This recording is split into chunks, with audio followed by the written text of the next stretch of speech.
6 weeks ago, I stood beneath the dome of this Capitol and proclaimed the dawn of the golden age of America.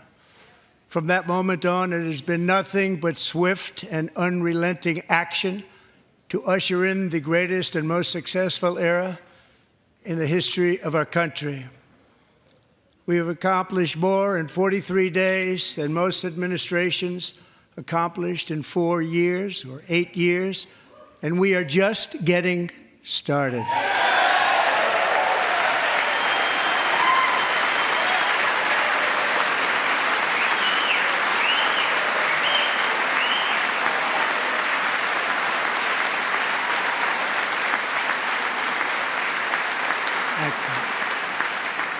I return to this chamber tonight to report that America's momentum is back, our spirit is back, our pride is back, our confidence is back, and the American dream is surging bigger and better than ever before.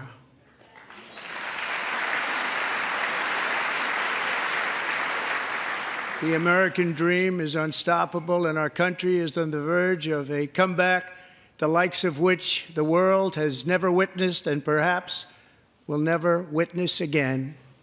There's never been anything like it. The presidential election of November 5th was a mandate like has not been seen in many decades. We won all 7 swing states, giving us an electoral college victory of 312 votes.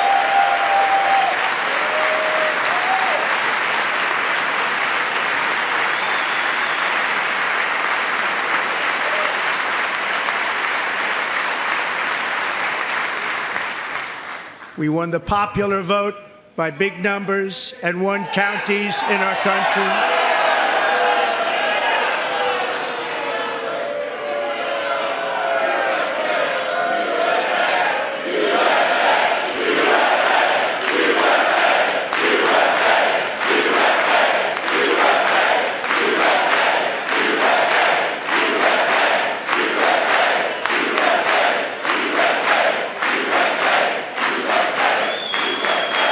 And won counties in our country, 2,700 to 525, on a map that reads almost completely red for Republican.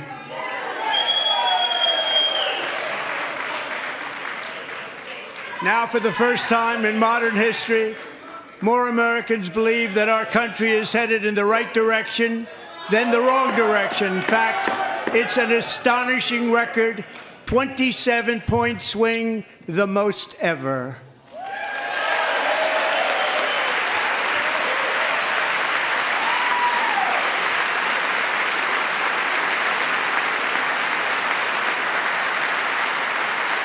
Likewise, small business optimism saw its single largest one-month gain ever recorded, a 41-point jump.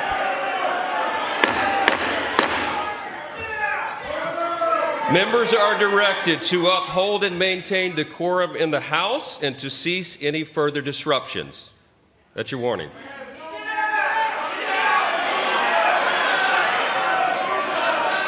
Members are engaging in willful and continuing breach of decorum, and the chair is prepared to direct the Sergeant-at-Arms to restore order to the joint session.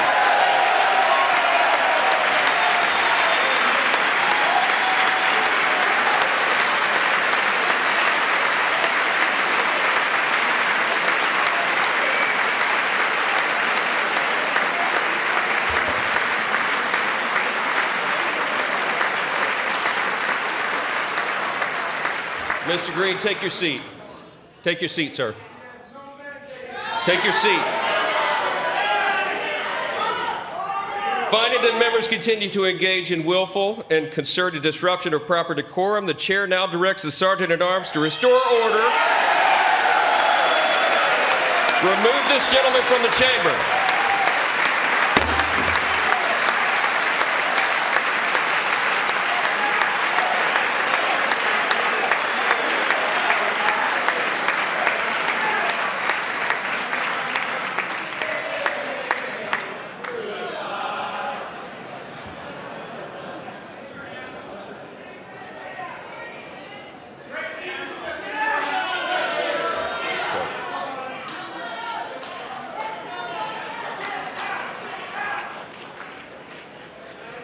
Members are directed to uphold and maintain decorum in the House. Mr. President, you continue. Thank you. Over the past 6 weeks, I have signed nearly 100 executive orders and taken more than 400 executive actions, a record to restore common sense, safety, optimism, and wealth all across our wonderful land. The people elected me to do the job, and I'm doing it.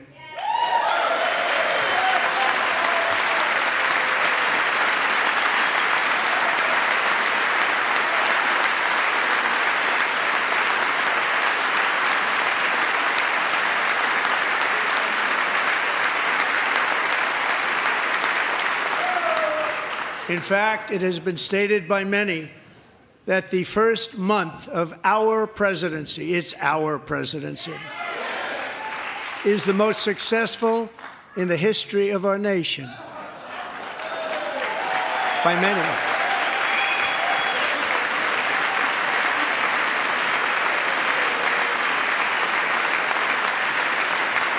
And what makes it even more impressive is that, do you know who number 2 is? George Washington. How about that? How about that? I don't know about that list, but we'll take it. Within hours of taking the oath of office, I declared a national emergency on our southern border, and I deployed the U.S. military and Border Patrol to repel the invasion of our country. And what a job they've done. As a result, illegal border crossings last month were by far the lowest ever recorded, ever.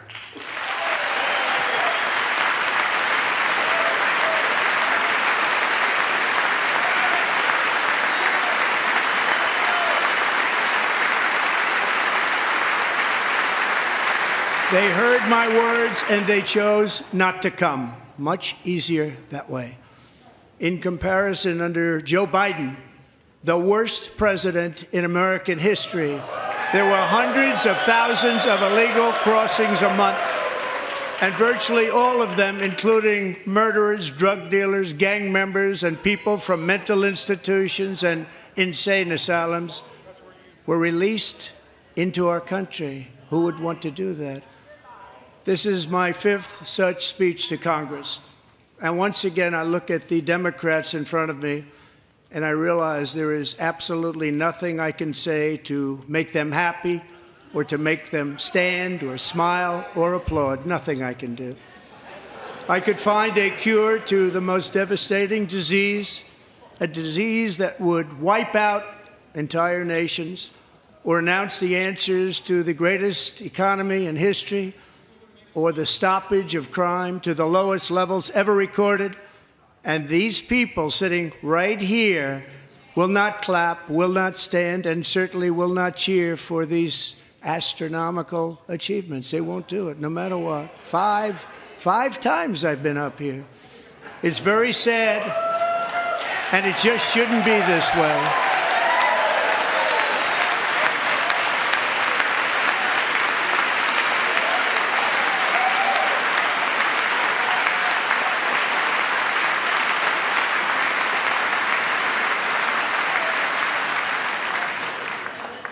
So Democrats sitting before me, for just this one night, why not join us in celebrating so many incredible wins for America?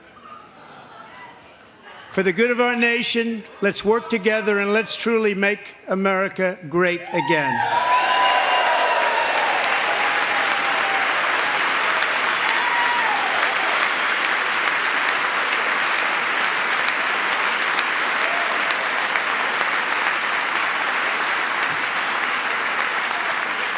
Every day, my administration is fighting to deliver the change America needs to bring a future that America deserves, and we're doing it.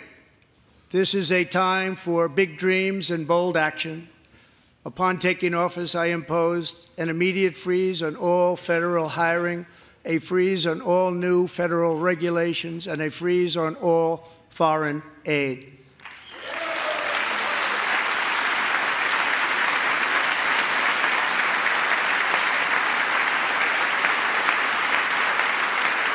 I terminated the ridiculous Green New Scam. I withdrew from the unfair Paris Climate Accord, which was costing us trillions of dollars that other countries were not paying. I withdrew from the corrupt World Health Organization.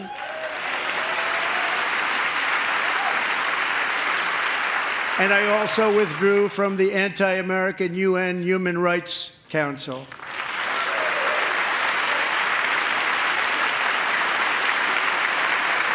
We ended all of Biden's environmental restrictions that were making our country far less safe and totally unaffordable. And importantly, we ended the last administration's insane electric vehicle mandate, saving our auto workers and companies from economic destruction.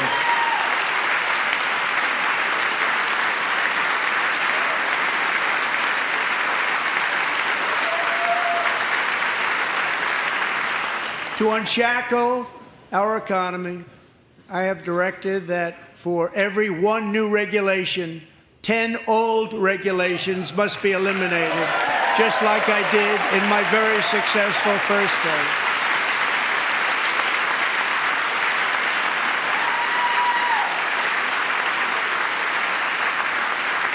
And in that first term, we set records on ending unnecessary rules and regulations like no other president had done before. We ordered all federal workers to return to the office. They will either show up for work in person or be removed from their job.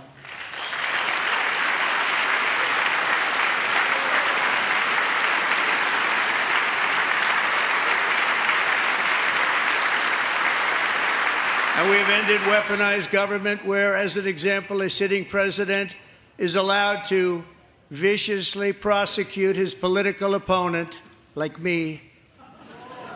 How did that work out? Not too good. Not too good.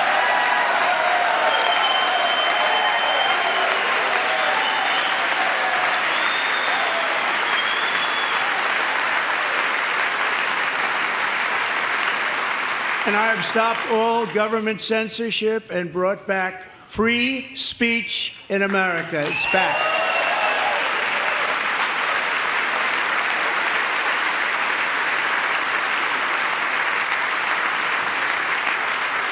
And 2 days ago, I signed an order making English the official language of the United States of America.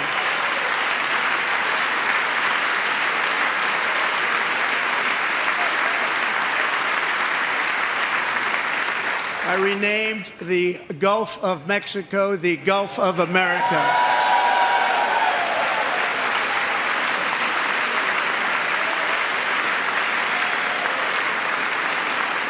And likewise, I renamed, for a great president, William McKinley, Mount McKinley again. Beautiful Alaska. We love Alaska. We've ended the tyranny of so-called diversity, equity, and inclusion policies all across the entire federal government and indeed the private sector and our military. And our country will be woke no longer.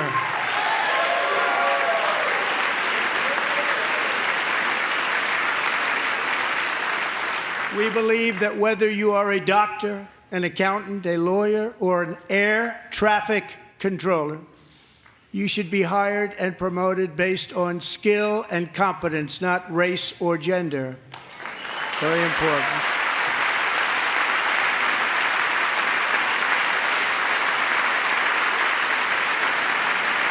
You should be hired based on merit. And the Supreme Court, in a brave and very powerful decision, has allowed us to do so. Thank you. Thank you very much. Thank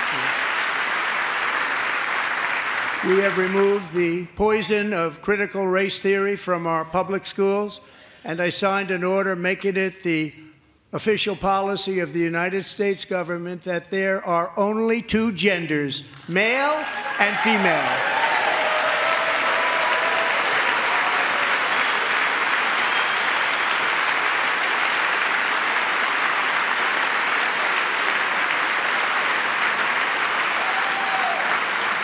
I also signed an executive order to ban men from playing in women's sports.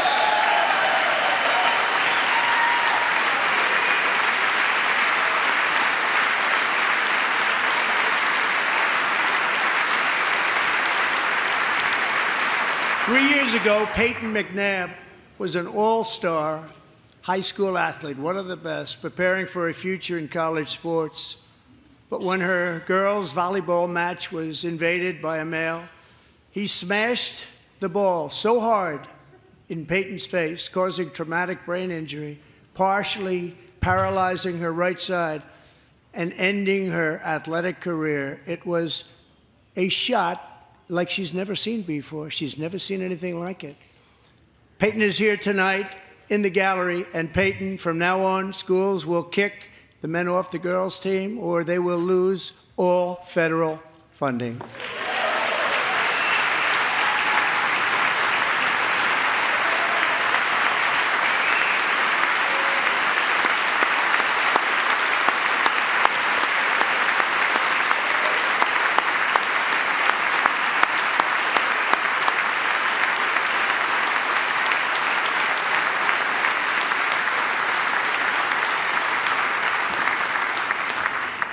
And if you really want to see numbers, just take a look at what happened in the women's boxing, weightlifting, track and field, swimming, or cycling, where a male recently finished a long-distance race 5 hours and 14 minutes ahead of a woman for a new record by 5 hours. Broke the record by 5 hours. It's demeaning for women, and it's very bad for our country. We're not going to put up with it any longer.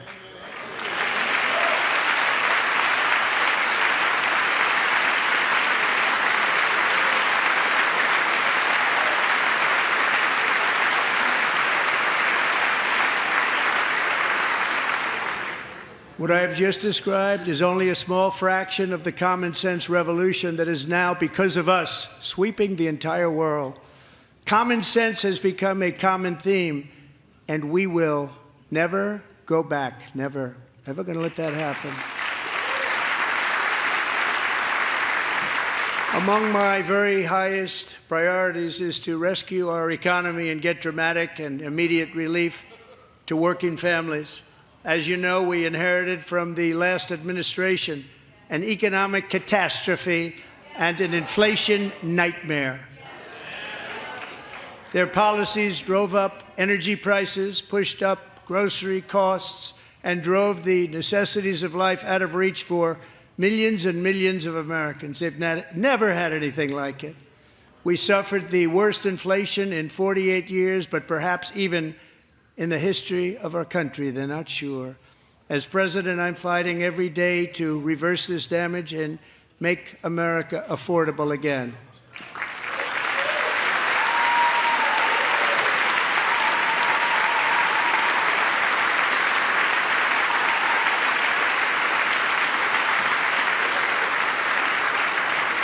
Joe Biden especially let the price of eggs get out of control.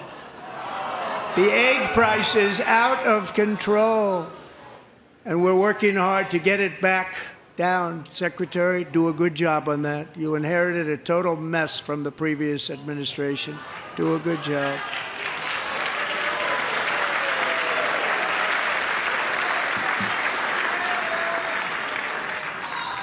A major focus of our fight to defeat inflation is rapidly reducing the cost of energy. The previous administration cut the number of new oil and gas leases by 95%, slowed pipeline construction to a halt, and closed more than 100 power plants. We are opening up many of those power plants right now.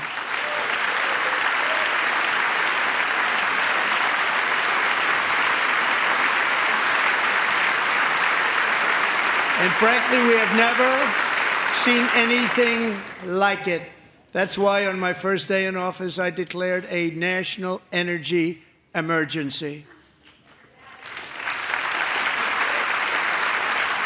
As you've heard me say many times, we have more liquid gold under our feet than any nation on earth, and by far. And now I fully authorize the most talented team ever assembled to go and get it. It's called Drill, Baby, Drill.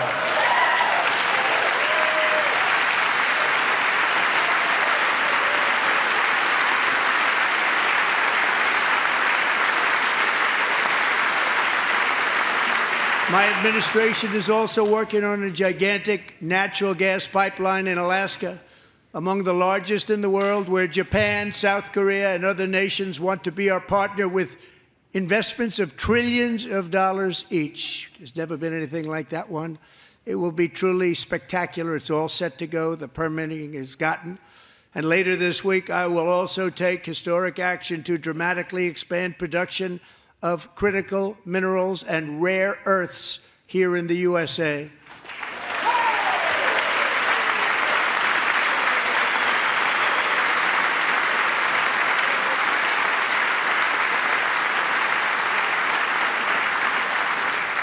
To further combat inflation, we will not only be reducing the cost of energy, but will be ending the flagrant waste of taxpayer dollars.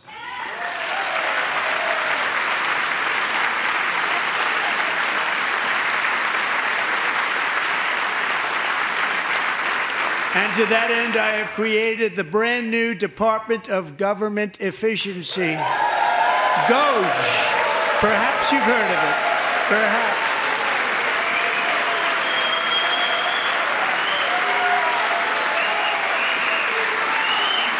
Which is headed by Elon Musk, who is in the gallery tonight.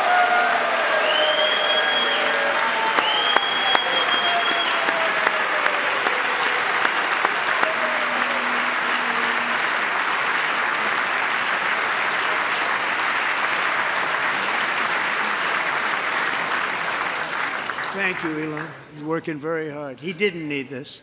He didn't need this. Thank you very much. We appreciate it. Everybody here, even this side, appreciates it, I believe. They just don't want to admit that. Just listen to some of the appalling waste we have already identified. $22 billion from HHS to provide free housing and cars for illegal aliens. $45 million for diversity, equity, and inclusion scholarships in Burma. $40 million to improve the social and economic inclusion of sedentary migrants. Nobody knows what that is. $8 million to promote LGBTQI+ in the African nation of Lesotho, which nobody has ever heard of. $60 million for indigenous peoples and Afro-Colombian empowerment in Central America. $60 million. $8 million for making mice transgender. This is real. $32 million for a left-wing propaganda operation in Moldova. $10 million for male circumcision in Mozambique. $20 million for the Arab Sesame Street in the Middle East. It's a program. $20 million for a program. $1.9 billion to recently created Decarbonization of Homes Committee, headed up, and we know she's involved. Just at the last moment, the money was passed over by a woman named Stacey Abrams. Have you ever heard of her? A $3.5 million consulting contract for lavish fish monitoring. $1.5 million for voter confidence in Liberia. $14 million for social cohesion in Mali. $59 million for illegal alien hotel rooms in New York City. He's a real estate developer. He's done very well. $250,000 to increase vegan local climate action innovation in Zambia. $42 million for social and behavior change in Uganda. $14 million for improving public procurement in Serbia. $47 million for improving learning outcomes in Asia. Asia's doing very well with learning. We know what we're doing. We should use it ourselves. And $101 million for DEI contracts at the Department of Education, the most ever paid, nothing even like it. Under the Trump administration, all of these scams, and they're far worse, but I didn't think it was appropriate to talk about them. They're so bad. Many more have been found out and exposed and swiftly terminated by a group of very intelligent, mostly young people, headed up by Elon, and we appreciate it. We found hundreds of billions of dollars of fraud.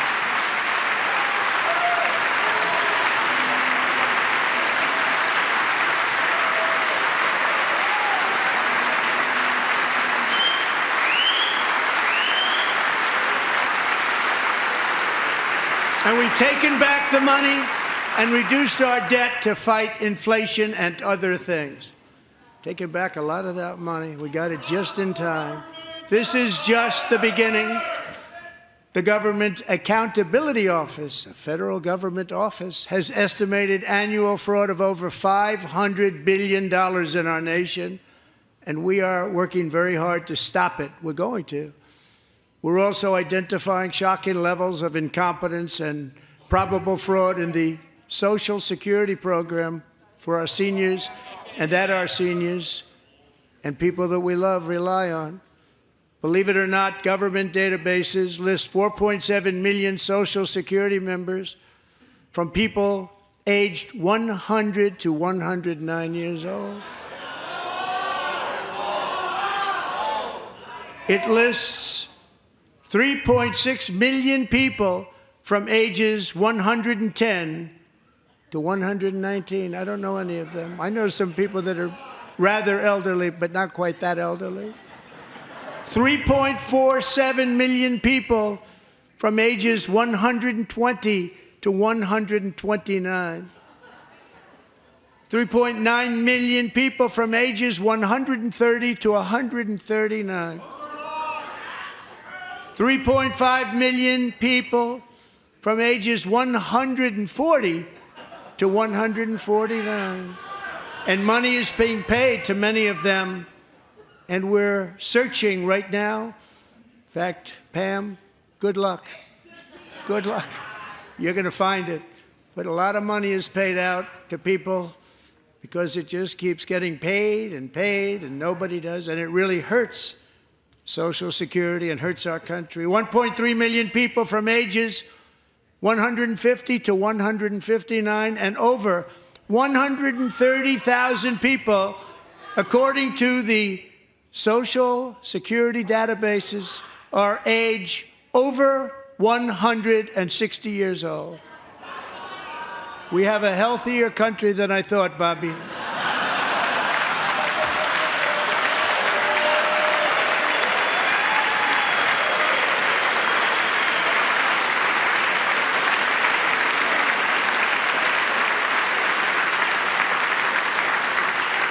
Including, to finish, 1,039 people between the ages of 220 and 229, one person between the age of 240 and 249, and one person is listed at 360 years of age. More than 100 years older than our country. But we're going to find out where that money's going, and it's not going to be pretty. By slashing all of the fraud, waste, and theft we can find, we will defeat inflation, bring down mortgage rates, lower car payments and grocery prices, protect our seniors, and put more money in the pockets of American families.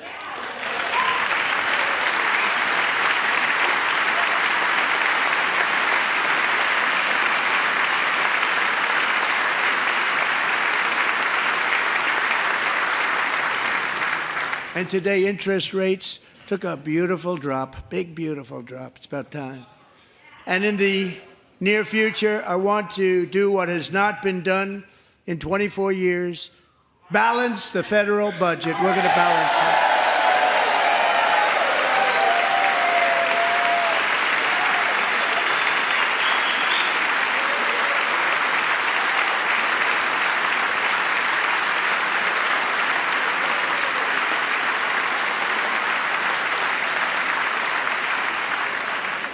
With that goal in mind, we have developed in great detail what we are calling the Gold Card, which goes on sale very, very soon.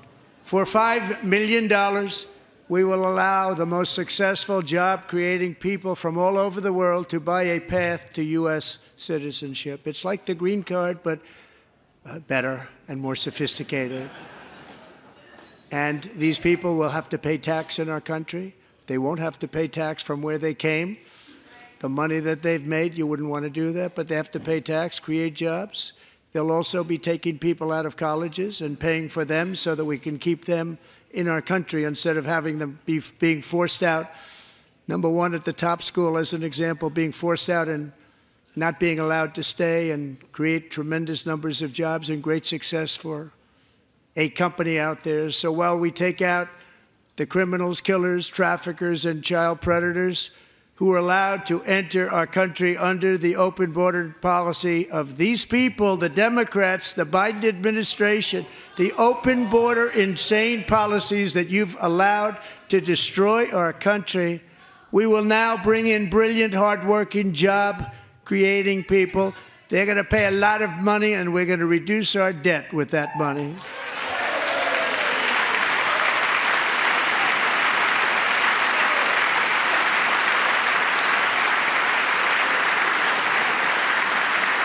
Americans have given us a mandate for bold and profound change. For nearly 100 years, the federal bureaucracy has grown until it has crushed our freedoms, ballooned our deficits, and held back America's potential in every possible way. The nation founded by pioneers and risk-takers now drowns under millions and millions of pages of regulations and debt. Approvals that should take 10 days to get instead take 10 years, 15 years, and even 20 years before you're rejected. Meanwhile, we have hundreds of thousands of federal workers who have not been showing up to work. My administration will reclaim power from this unaccountable bureaucracy, and we will restore true democracy to America again.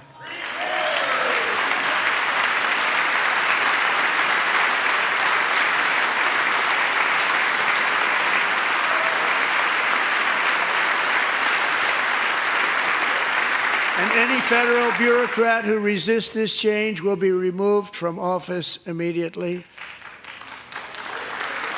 Because we are draining the swamp. It's very simple. And the days of rule by unelected bureaucrats are over.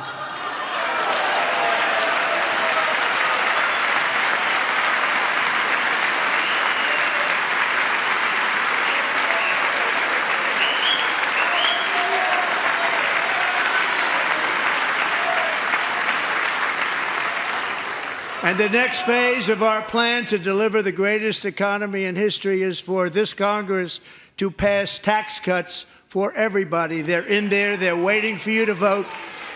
And I'm sure that the people on my right, I don't mean the Republican right, but my right here, I'm sure you're going to vote for those tax cuts, because otherwise I don't believe the people will ever vote you into office. So I'm doing you a big favor by telling you that. But I know this group is going to be voting for the tax.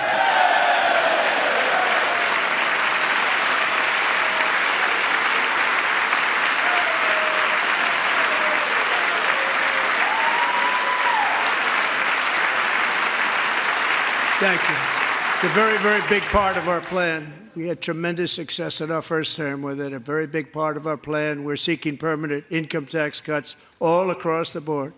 And to get urgently needed relief to Americans hit especially hard by inflation, I'm calling for no tax on tips, no tax on overtime, and no tax on Social Security benefits for our great seniors.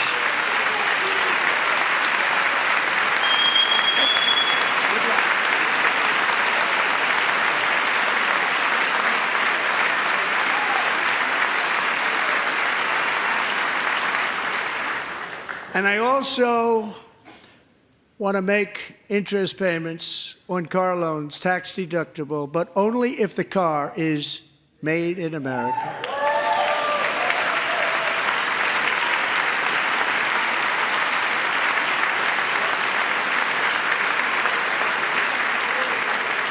And by the way, we're going to have growth in the auto industry like nobody's ever seen. Plants are opening up all over the place. Deals are being made. Never seen. That's a combination of the election win and tariffs. It's a beautiful word, isn't it? That, along with our other policies, will allow our auto industry to absolutely boom. It's going to boom. Spoke to the majors today, all three, the top people, and they're so excited. In fact, already numerous car companies have announced that they will be building massive automobile plants in America, with Honda just announcing a new plant in Indiana, one of the largest anywhere in the world.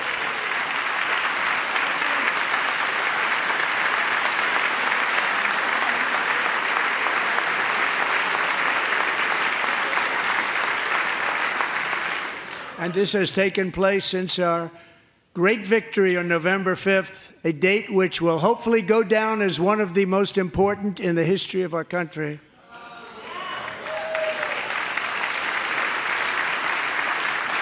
In addition, as part of our tax cuts, we want to cut taxes on domestic production and all manufacturing. And just as we did before, we will provide 100% expensing. It will be retroactive to January 20th, 2025, and it was one of the main reasons why our tax cuts were so successful in our first term, giving us the most successful economy in the history of our country, first term. We had a great first term.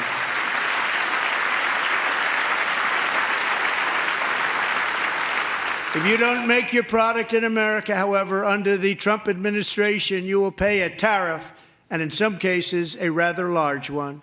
Other countries have used tariffs against us for decades, and now it's our turn to start using them against those other countries. On average, the European Union, China, Brazil, India, Mexico, and Canada, have you heard of them?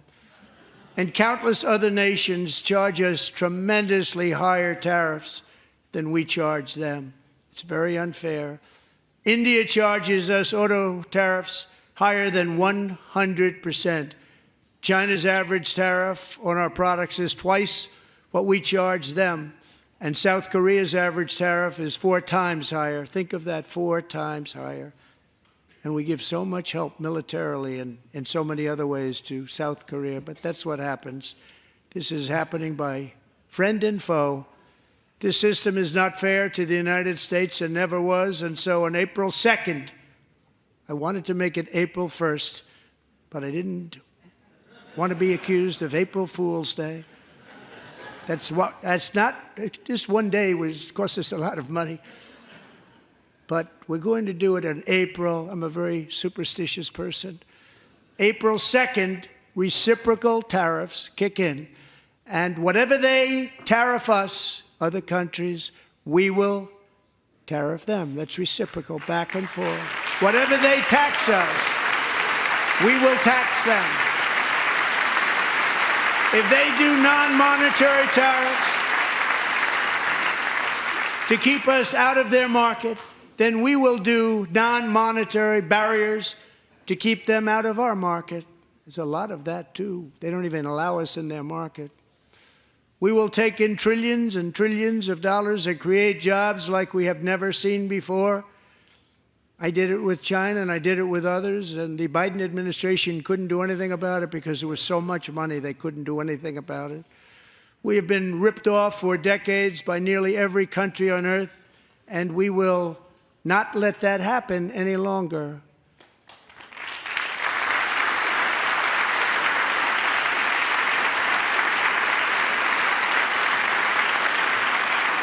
Much has been said over the last 3 months about Mexico and Canada, but we have very large deficits with both of them. But even more importantly, they've allowed fentanyl to come into our country at levels never seen before, killing hundreds of thousands of our citizens and many very young, beautiful people, destroying families. Nobody's ever seen anything like it. They are, in effect, receiving subsidies of hundreds of billions of dollars. We pay subsidies to Canada and to Mexico of hundreds of billions of dollars, and the United States will not be doing that any longer. We're not going to do it any longer.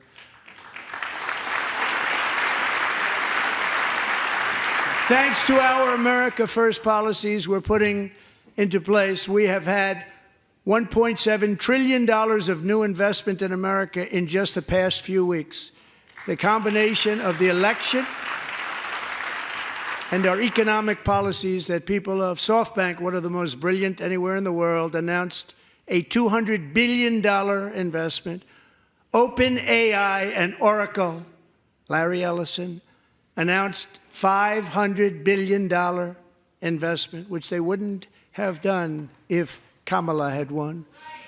Apple announced $500 billion investment. Tim Cook called me. He said, I cannot spend it fast enough. It's going to be much higher than that, I believe. They'll be building their plants here instead of in China.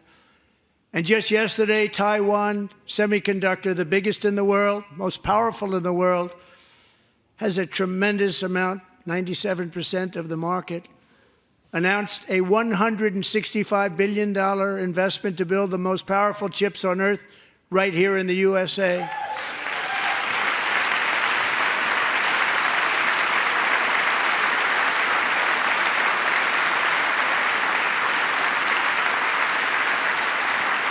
And we're not giving them any money. Your CHIPS Act is a horrible, horrible thing. We give hundreds of billions of dollars, and it doesn't mean a thing. They take our money and they don't spend it. All that meant to them, we're giving them no money. All that was important to them was they didn't want to pay the tariffs, so they came and they're building, and many other companies are coming. We don't have to give them money. We just want to protect our businesses and our people. And they will come because they won't have to pay tariffs if they build in America. So it's very amazing. You should get rid of the CHIP Act, and whatever's left over, Mr. Speaker, you should use it to reduce debt or any other reason you want to.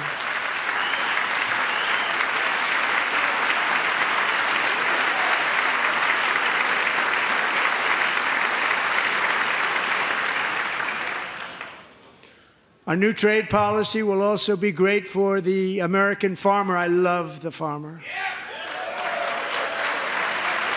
who will now be selling into our home market, the USA, because nobody is going to be able to compete with you. Because those goods that come in from other countries and companies, they're really in a bad position in so many different ways. They're uninspected.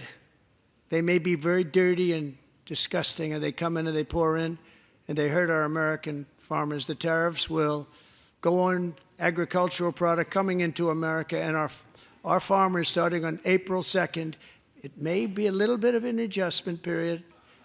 We had that before when I made the deal with China, $50 billion of purchases, and I said, just bear with me, and they did. They did. Probably have to bear with me again, and this will be even better. That was great. The problem with it was that Biden didn't enforce it. He didn't enforce it. $50 billion of purchases, and we were doing great, but Biden did not enforce it, and it hurt our farmers. But our farmers are going to have a field day right now. So to our farmers, have a lot of fun. I love you too. I love you too. It's all going to happen.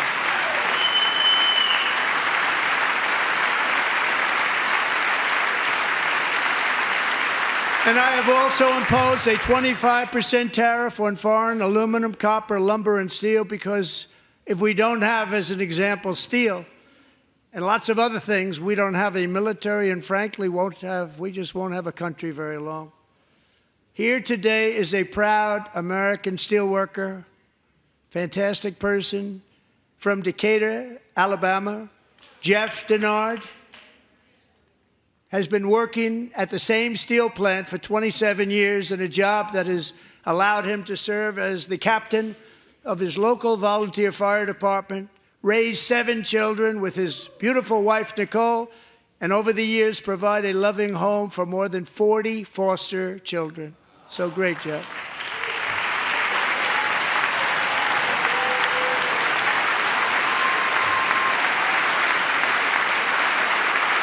Thank you, Jeff. Thank you, Jeff.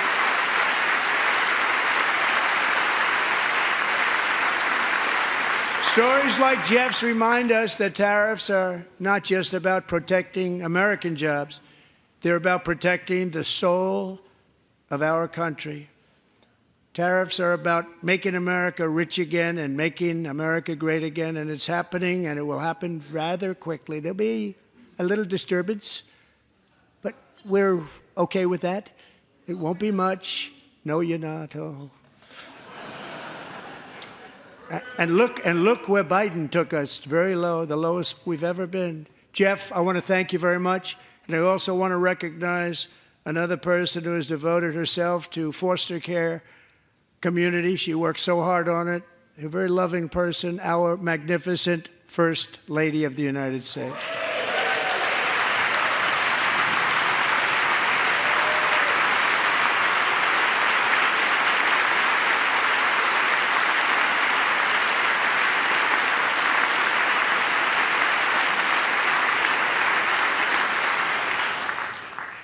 Melania's work has yielded incredible results, helping prepare our nation's future leaders as they enter the workforce.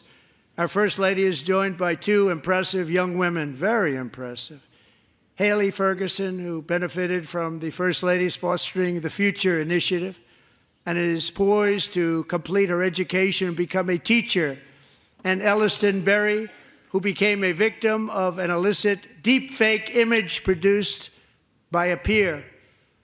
With Elliston's help, the Senate just passed the Take It Down Act, and this is so important. Thank you very much, John. John Thune, thank you. Stand up, John. Thank you, John.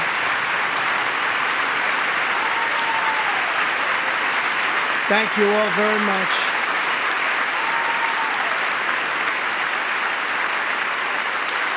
Thank you. And thank you to John Thune and the Senate. Great job. To criminalize the publication of such images online is a terrible, terrible thing. And once it passes the House, I look forward to signing that bill into law. Thank you. And I'm going to use that bill for myself, too, if you don't mind.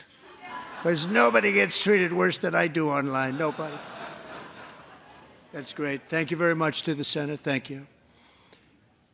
But if we truly care about protecting Americans' children, no step is more crucial than securing America's borders.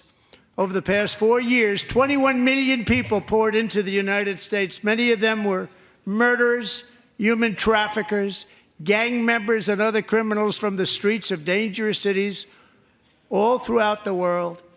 Because of Joe Biden's insane and very dangerous open border policies, they are now strongly embedded in our country, but we are getting them out and getting them out fast.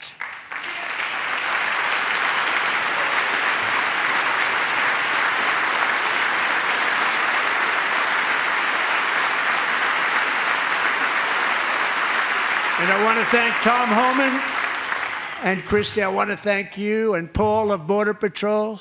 I want to thank you. What a job they've all done, everybody. Border Patrol, ICE, law enforcement in general is incredible. We have to take care of our law enforcement. Have to.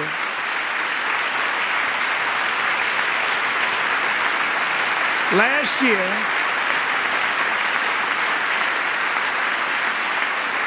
a brilliant 22-year-old nursing student named Laken Riley, the best in her class, admired by everybody, went out for a jog on the campus of the University of Georgia. That morning, Laken was viciously attacked, assaulted, beaten, brutalized, and horrifically murdered. Laken was stolen from us by a savage illegal alien gang member who was arrested while trespassing across Biden's open southern border and then set loose into the United States under the heartless policies of that failed administration. It was indeed a failed administration. He had then been arrested and released in a Democrat-run sanctuary city, a disaster, before ending the life of this beautiful young angel. With us this evening are Laken's beloved mother, Allison, and her sister, Lauren.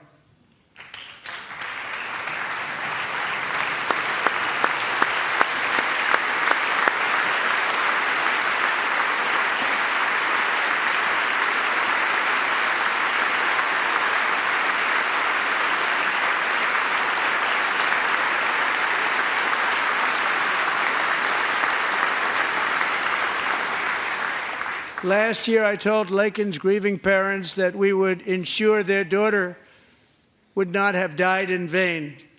That's why the very first bill I signed into law as your 47th president mandates the detention of all dangerous criminal aliens who threaten public safety. It's a very strong, powerful act.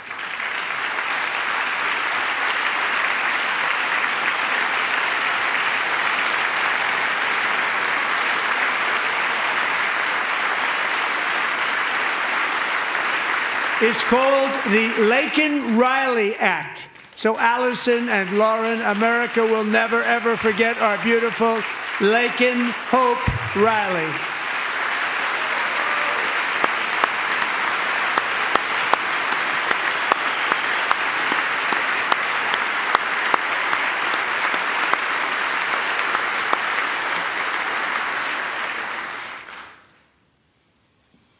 Thank you very much.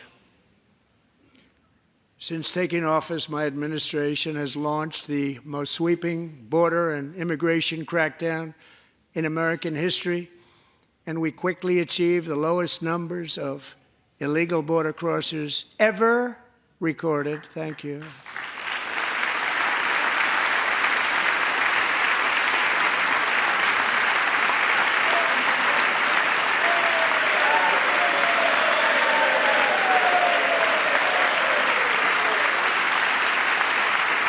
The media and our friends in the Democrat Party kept saying we needed new legislation. We must have legislation to secure the border. But it turned out that all we really needed was a new president.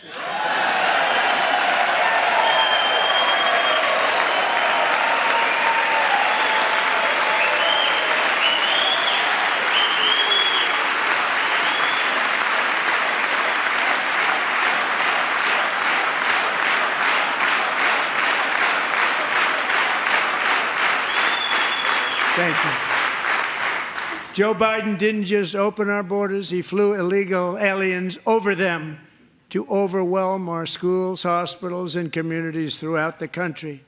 Entire towns like Aurora, Colorado, and Springfield, Ohio, buckled under the weight of the migrant occupation and corruption like nobody's ever seen before. Beautiful towns destroyed. Now, just as I promised in my inaugural address, we are achieving the great liberation of America.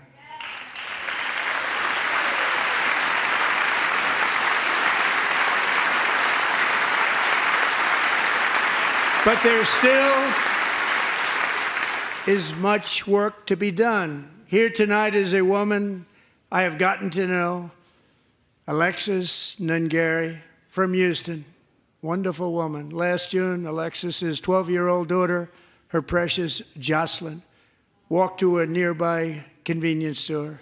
She was kidnapped, tied up, assaulted for 2 hours under a bridge, and horrifically murdered. Arrested and charged with this heinous crime are 2 illegal alien monsters from Venezuela, released into America by the last administration through their ridiculous open border. The death of this beautiful 12-year-old girl and the agony of her mother and family touched our entire nation greatly.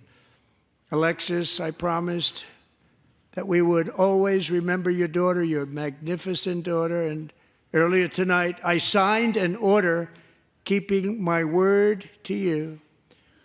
One thing I have learned about Jocelyn is that she loved animals so much. She loved nature.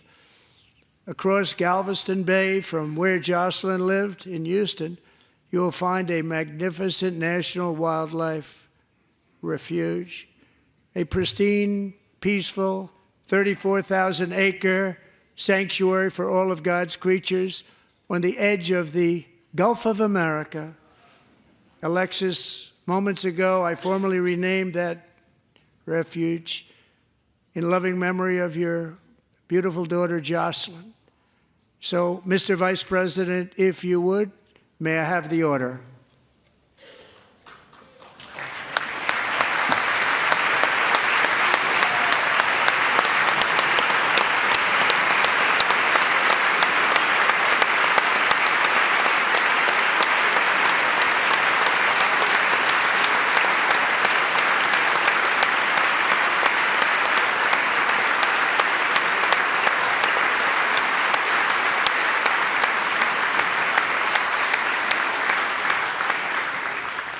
Thank you very much. All three savages charged with Jocelyn and Lakin's murders were members of the Venezuelan prison gang, the toughest gang, they say, in the world, known as Tren de Aragua. 2 weeks ago, I officially designated this gang, along with MS-13 and the bloodthirsty Mexican drug cartels, as foreign terrorist organizations.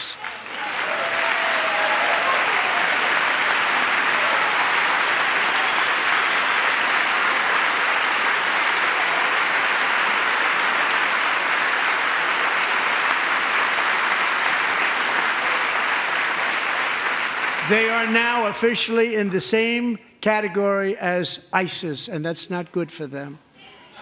Countless thousands of these terrorists were welcomed into the U.S. by the Biden administration. But now every last one will be rounded up and forcibly removed from our country, or, if they're too dangerous, put in jails, standing trial in this country, because we don't want them to come back ever. With us this evening is a warrior on the front lines of that battle, Border Patrol Agent Roberto Ortiz. Great guy.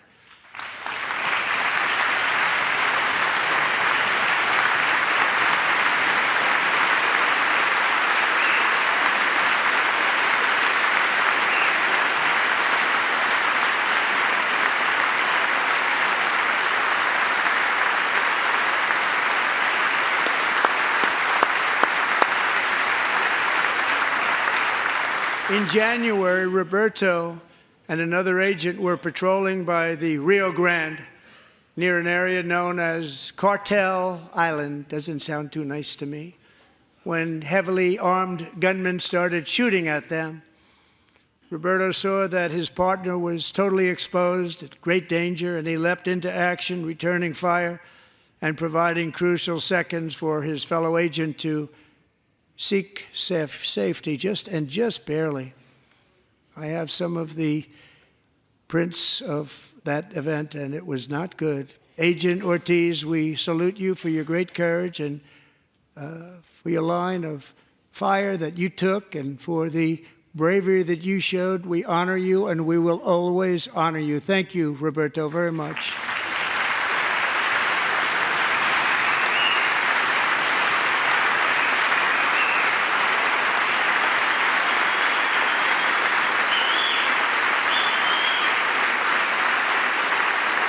Thank you, Roberto. And I actually got to know him on my many calls to the border. He's a great gentleman. The territory to the immediate south of our border is now dominated entirely by criminal cartels that murder, rape, torture, and exercise total control. They have total control over a whole nation, posing a grave threat to our national security. The cartels are waging war on America, and it's time for America to wage war on the cartels, which we are doing.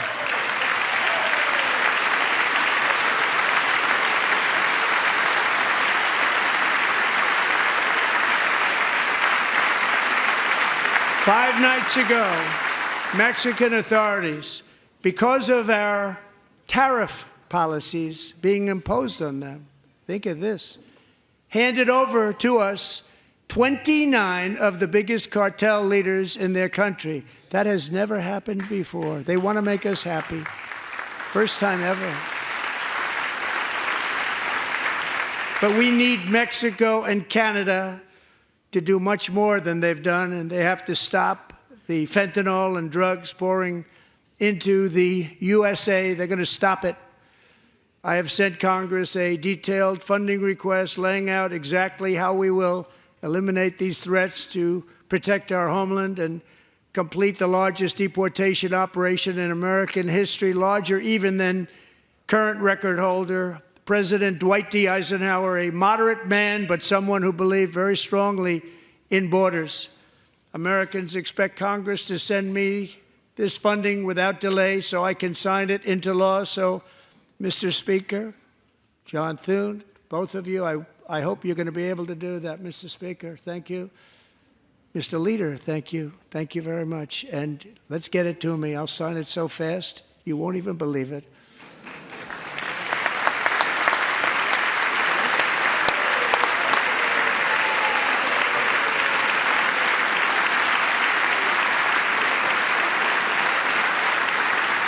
And as we reclaim our sovereignty, we must also bring back law and order to our cities and towns.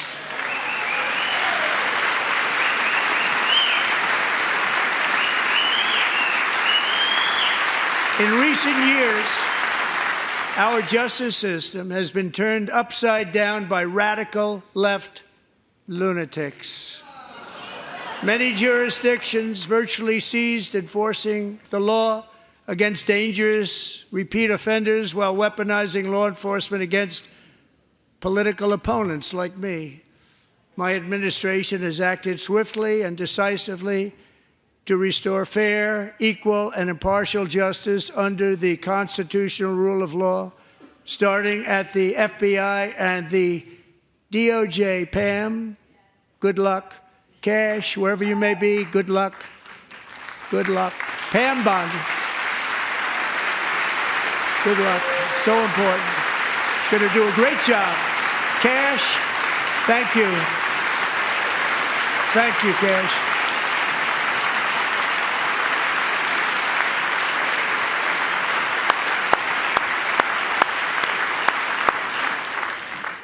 They've already started very strong. They're going to do a fantastic job. You're going to be very proud of them. We're also once again giving our police officers the support, protection, and respect they so dearly deserve. They have to get it. They have such a hard, dangerous job, but we're going to make it less dangerous.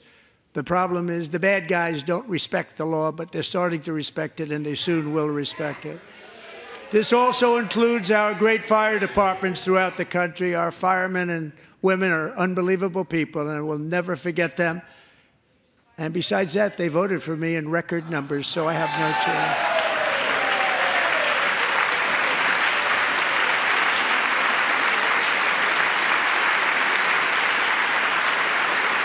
1 year ago this month, 31-year-old New York police officer Jonathan Diller, unbelievably wonderful person and a great officer, was gunned down at a traffic stop on Long Island. I went to his funeral.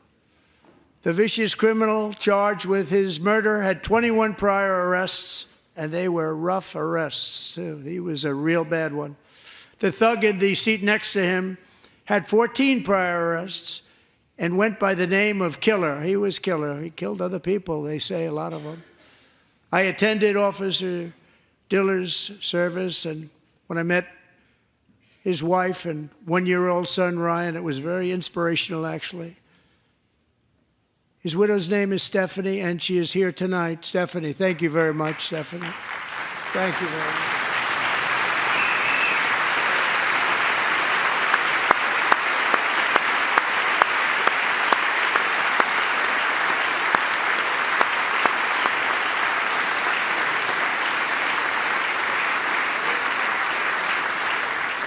Stephanie, we're going to make sure that Ryan knows his dad was a true hero, New York's finest, and we're going to get these cold-blooded killers and repeat offenders off our streets, and we're going to do it fast.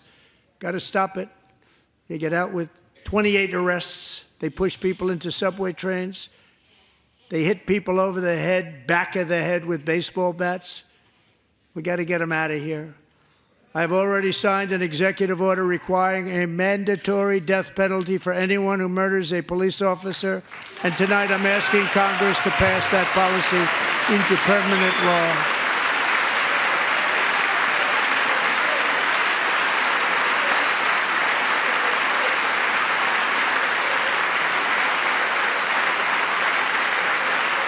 I'm also asking for a new crime bill getting tough on repeat offenders while enhancing protections for America's police officers so they can do their jobs without fear of their lives being totally destroyed. They don't want to be killed. We're not going to let them be killed. Joining us in the gallery tonight is a young man who truly loves our police.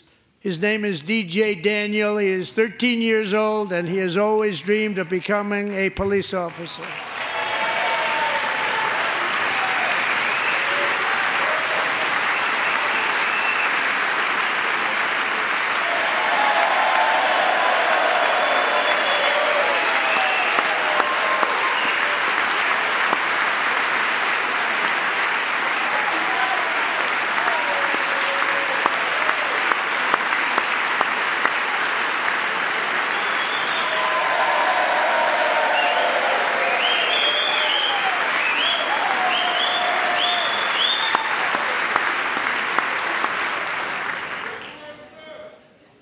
But in 2018, DJ was diagnosed with brain cancer. The doctors gave him 5 months at most to live. That was more than 6 years ago.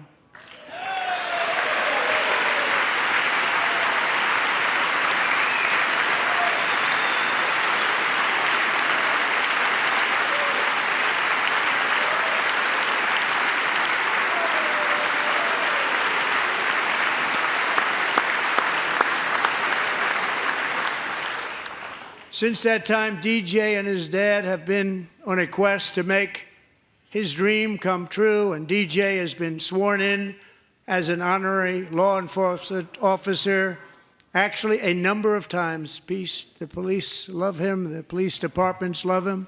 And tonight, DJ, we're going to do you the biggest honor of them all. I am asking our new Secret Service Director, Sean Curran, to officially make you an agent of the United States Secret Service.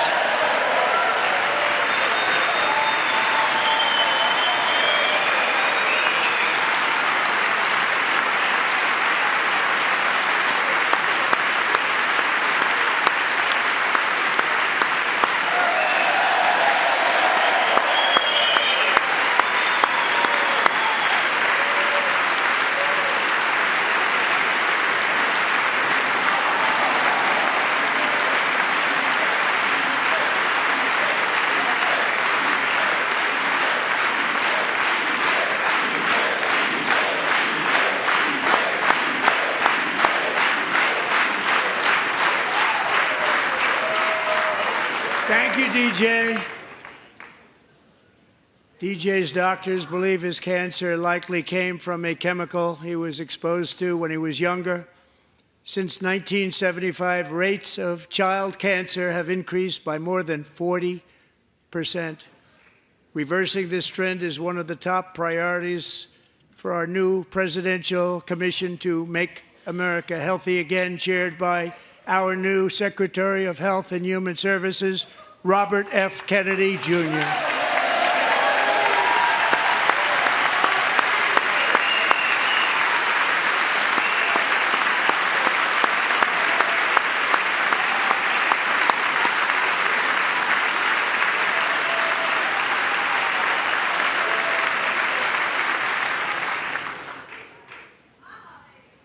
With the name Kennedy, you would have thought everybody over here would have been cheering. How quickly they forget. Our goal is to get toxins out of our environment, poisons out of our food supply, and keep our children healthy and strong. As an example, not long ago, and you can't even believe these numbers, 1 in 10,000 children had autism, 1 in 10,000. And now it's 1 in 36. There's something wrong, 1 in 36. Think of that. So we're going to find out what it is, and there's nobody better than Bobby and all of the people that are working with you. You have the best to figure out what is going on. Okay, Bobby, good luck. It's a very important job. Thank you. Good job.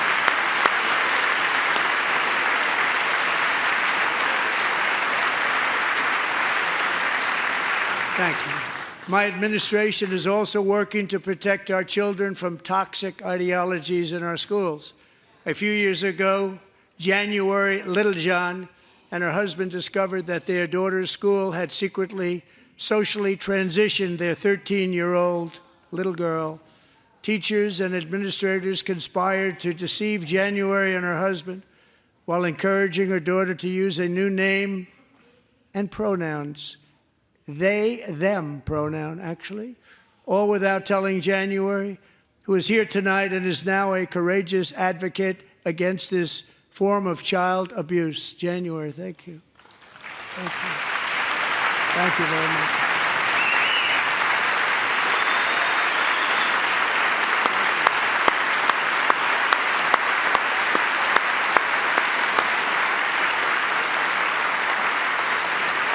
Thank you. Stories like this are why, shortly after taking office, I signed an executive order banning public schools from indoctrinating our children with transgender ideology.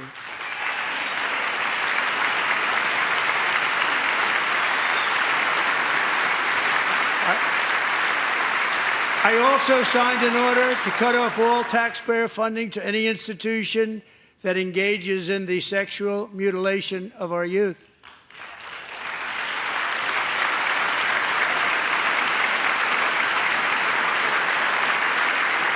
And now I want Congress to pass a bill permanently banning and criminalizing sex changes on children and forever ending the lie that any child is trapped in the wrong body.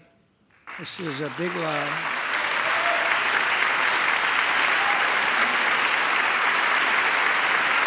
And our message to every child in America is that you are perfect exactly the way God made you.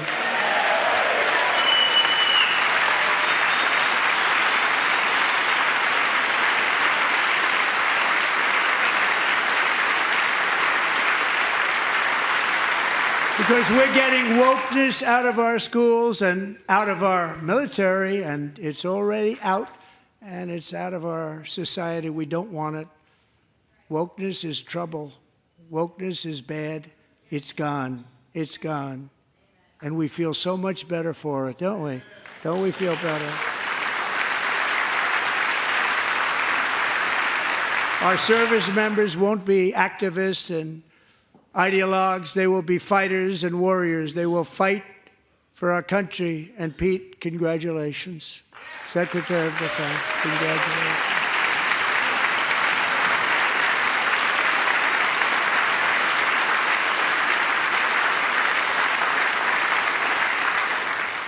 And he's not big into the woke movement, I can tell you. I know him well. I am pleased to report that in January, the U.S. Army had its single best recruiting month in 15 years, and that all armed services are having among the best recruiting results ever in the history of our services. What a difference.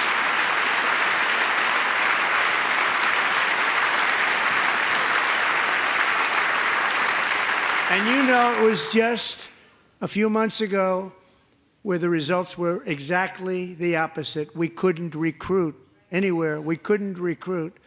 Now we're having the best results just about that we've ever had. What a tremendous turnaround. It's really a beautiful thing to see. People love our country again. It's very simple. They love our country, and they love being in our military again. So it's a great thing, and thank you very much. Great job. Thank you.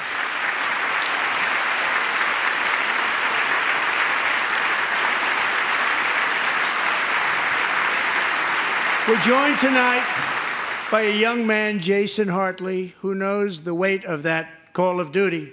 Jason's father, grandfather, and great-grandfather all wore the uniform.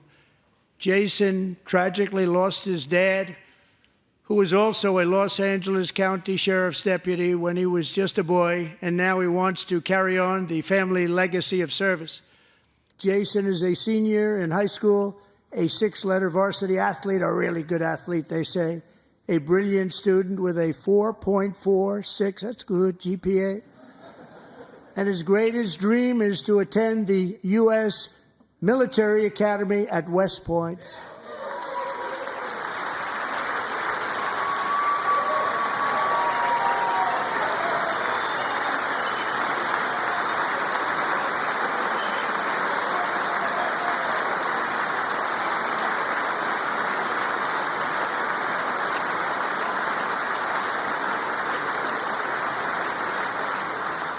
And Jason, that's a very big deal getting in. That's a hard one to get into. But I'm pleased to inform you that your application has been accepted. You will soon be joining the Corps of Cadets.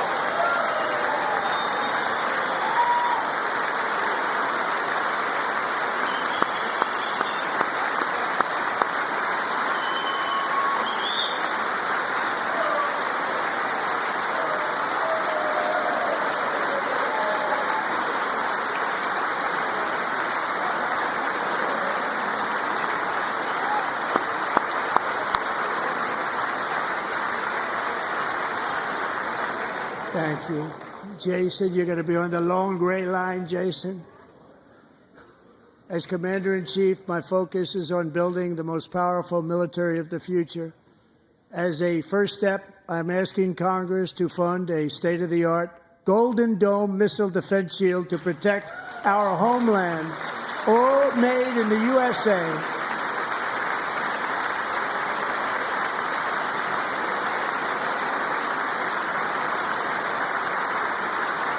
And Ronald Reagan wanted to do it long ago, but the technology just wasn't there, not even close. But now we have the technology. It's incredible, actually. And other places, they have it. Israel has it. Other places have it. And the United States should have it too, right, Tim, right? They should have it too. So I want to thank you. But it's a very, very important. This is a very dangerous world. We should have it. We want to be protected, and we're going to protect our citizens like never before. To boost our defense industrial base, we are also going to resurrect the American shipbuilding industry, including commercial shipbuilding and military shipbuilding.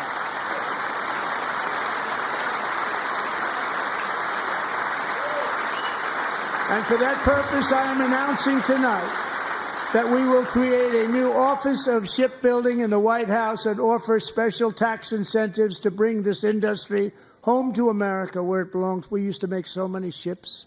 We don't make them anymore very much, but we're going to make them very fast, very soon. It will have a huge impact. To further enhance our national security, my administration will be reclaiming the Panama Canal, and we've already started doing it.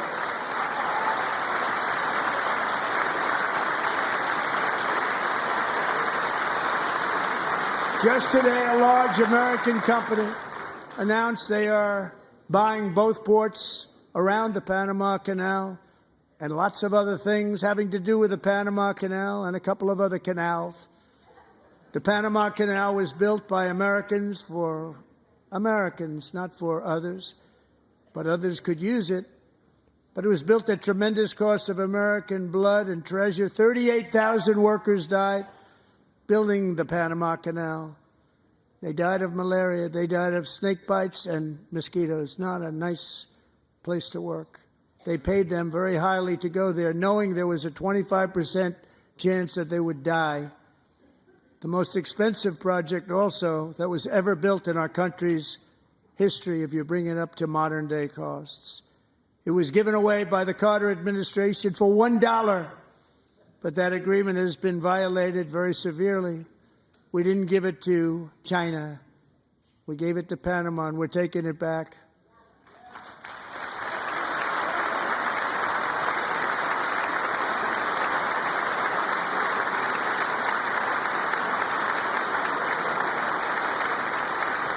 And we have Marco Rubio in charge. Good luck, Marco. Now, we know who to blame if anything goes wrong. Marco's been amazing, and he's going to do a great job. Think of it. He got 100 votes. You know, he was approved with actually 99, but the 100th was this gentleman, and I feel very certain. So let's assume he got 100 votes, and I'm either very, very happy about that or I'm very concerned about it. But he's already proven. I mean, he's a great gentleman. He's respected by everybody, and we appreciate you voting for Marco. He's going to do a fantastic job. Thank you. Thank you. He's doing a great job. Great job. And I also have a message tonight for the incredible people of Greenland. We strongly support your right to determine your own future. And if you choose, we welcome you into the United States of America. We need Greenland for national security and even international security, and we're working with everybody involved to try and get it. But we need it really for international world security, and I think we're going to get it. One way or the other, we're going to get it. We will keep you safe. We will make you rich, and together we will take Greenland to heights like you have never thought possible before. It's a very small population, but very, very large piece of land and very, very important for military security. America is once again standing strong against the forces of radical Islamic terrorism. 3.5 years ago, ISIS terrorists killed 13 American service members and countless others in the Abbey Gate bombing during the disastrous and incompetent withdrawal from Afghanistan. Not that they were withdrawing, it was the way they withdrew. Perhaps the most embarrassing moment in the history of our country. Tonight, I am pleased to announce that we have just apprehended the top terrorist responsible for that atrocity, and he is right now on his way here to face the swift sword of American justice.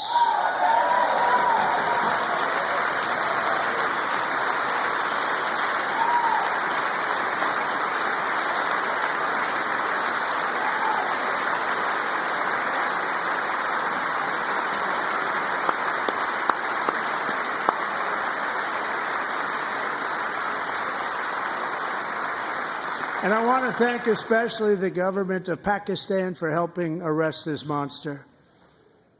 This was a very momentous day for those 13 families who I actually got to know very well, most of them, whose children were murdered, and the many people that were so badly, over 42 people, so badly injured on that fateful day in Afghanistan. What a horrible day. Such incompetence was shown that when Putin saw what happened, I guess he said, wow, maybe this is my chance. That's how bad it was. Should have never happened. Grossly incompetent people. I spoke to many of the parents and loved ones, and they're all in our hearts tonight. Just spoke to them on the phone. We had a big call. Every one of them called, and everybody was on the line, and they did nothing but cry with happiness. They were very happy, as happy as you can be under those circumstances. Their child, brother, sister, son, daughter was killed for no reason whatsoever. In the Middle East, we're bringing back our hostages from Gaza. In my first term, we achieved one of the most groundbreaking peace agreements in generations, the Abraham Accords.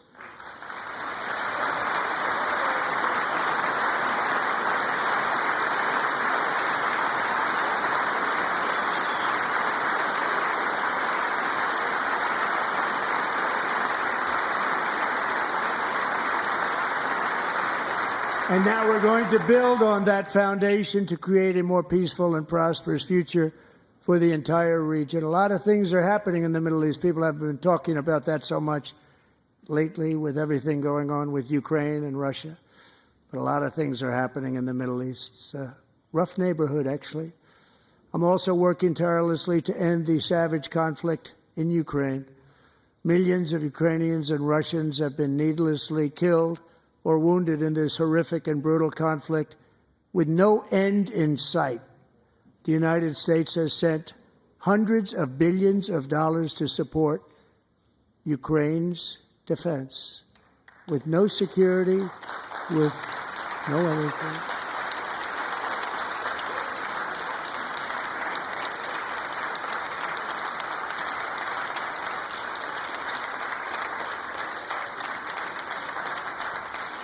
Do you want to keep it going for another 5 years? Yeah, you would say Pocahontas says yes.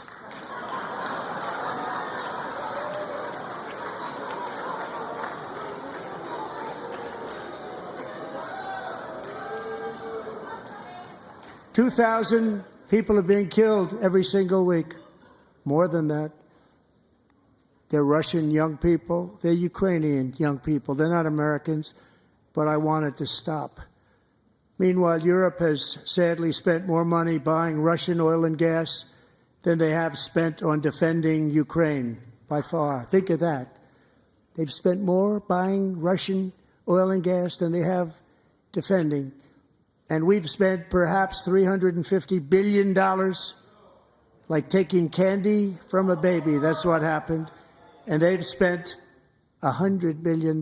What a difference that is. And we have an ocean separating us, and they don't. But we're getting along very well with them, and lots of good things are happening.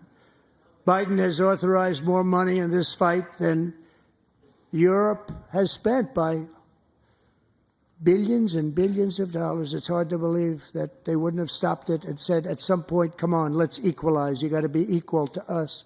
But that didn't happen.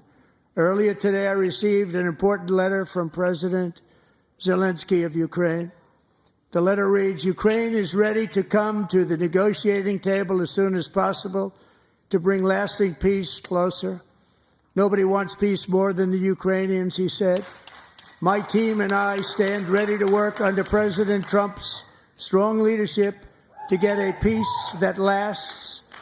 We do really value how much America has done to help Ukraine maintain its sovereignty and independence. Regarding the agreement on minerals and security, Ukraine is ready to sign it at any time that is convenient for you. I appreciate that he sent this letter, just got it a little while ago. Simultaneously, we've had serious discussions with Russia and have received strong signals that they are ready for peace. Wouldn't that be beautiful? Wouldn't that be beautiful?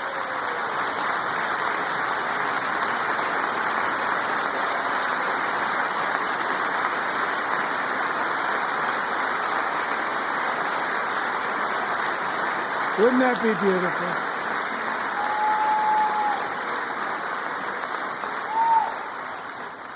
It's time to stop this madness. It's time to halt the killing. It's time to end this senseless war. If you want to end wars, you have to talk to both sides. Nearly 4 years ago, amid rising tensions, a history teacher named Mark Fogel was detained in Russia and sentenced to 14 years in a penal colony. Rough stuff. The previous administration barely lifted a finger to help him. They knew he was innocent, but they had no idea where to begin. But last summer, I promised his 95-year-old mother, Malfine, that we would bring her boy safely back home.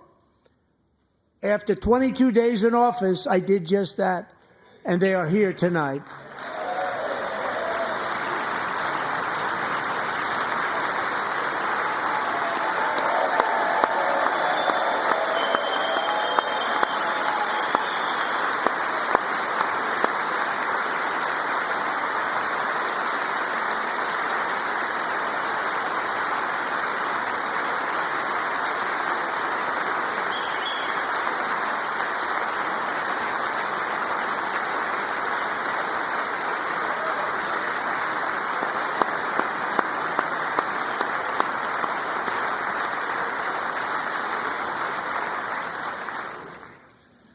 To Mark and his great mom, we are delighted to have you safe and sound and with us.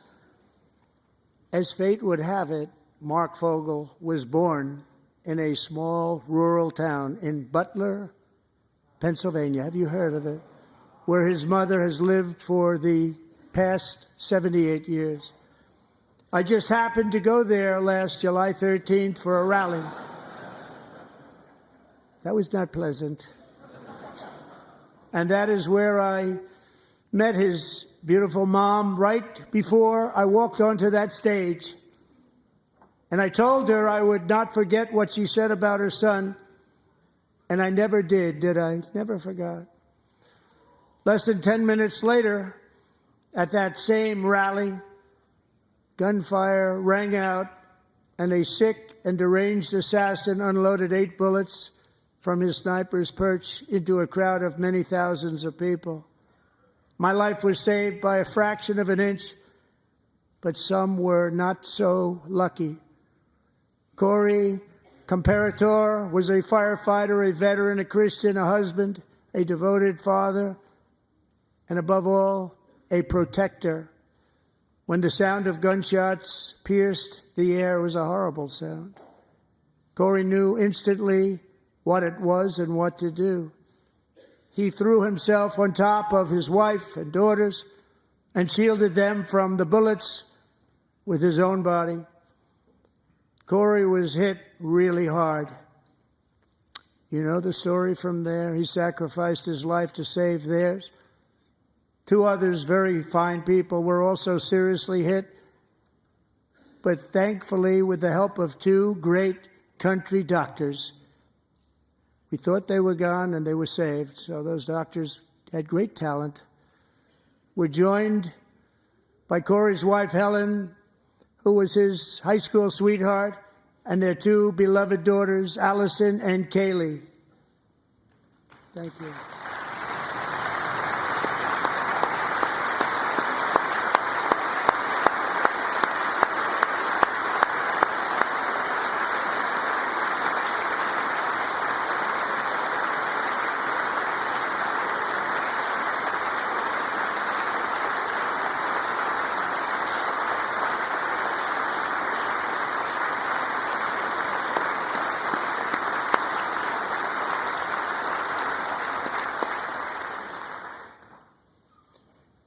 To Helen, Allison, and Kaylee, Corey is looking down on his three beautiful ladies right now, and he is cheering you on. He loves you. He is cheering you on. Corey was taken from us much too soon, but his destiny was to leave us all with a shining example of the selfless devotion of a true American patriot. It was love like Corey's that built our country, and it's love like Corey's that is going to make our country more majestic than ever before. I believe that my life was saved that day in Butler for a very good reason. I was saved by God to make America great again. I believe that. Thank you. Thank you.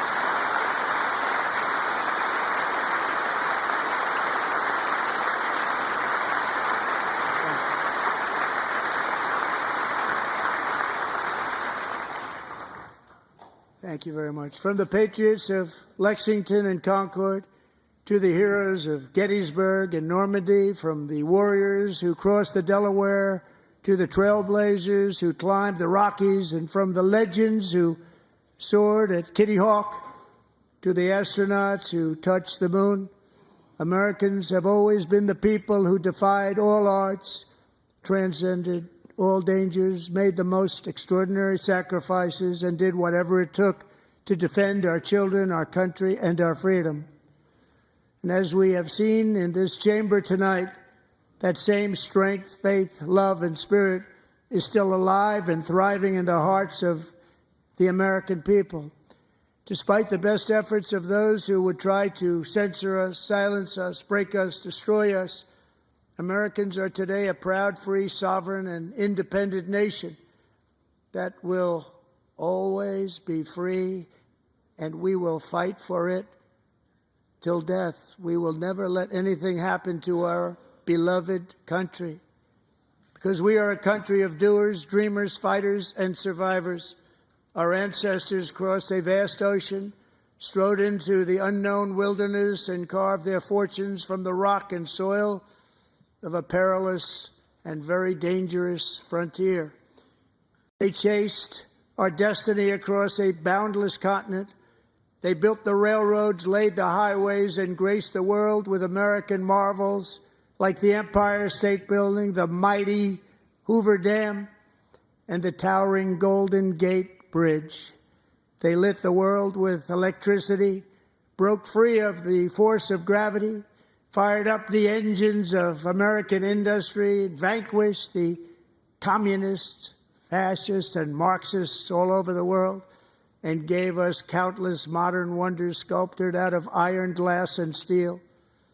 We stand on the shoulders of these pioneers who won and built the modern age, these workers who poured their sweat into the skylines of our cities, these warriors who shed their blood on fields of battle and gave everything they had for our rights and for our freedom. Now it is our time to take up the righteous cause of American liberty. And it is our turn to take America's destiny into our own hands and begin the most thrilling days in the history of our country. This will be our greatest era. With God's help, over the next 4 years, we are going to lead this nation even higher. And we are going to forge the freest, most advanced, most dynamic, and most dominant civilization ever to exist on the face of this earth. We are going to create the highest quality of life, build the safest and wealthiest and healthiest and most vital communities anywhere in the world. We are going to conquer the vast frontiers of science, and we are going to lead humanity into space and plant the American flag on the planet Mars and even far beyond.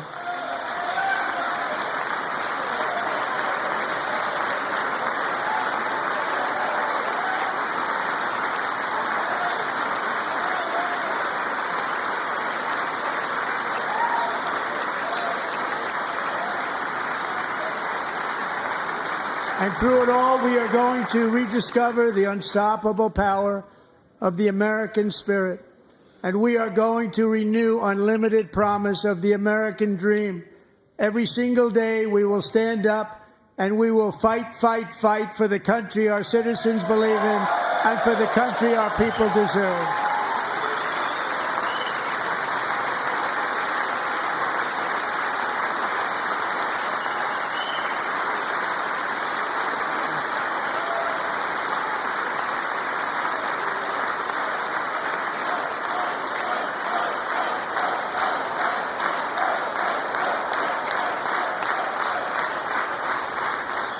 My fellow Americans, get ready for an incredible future, because the golden age of America has only just begun.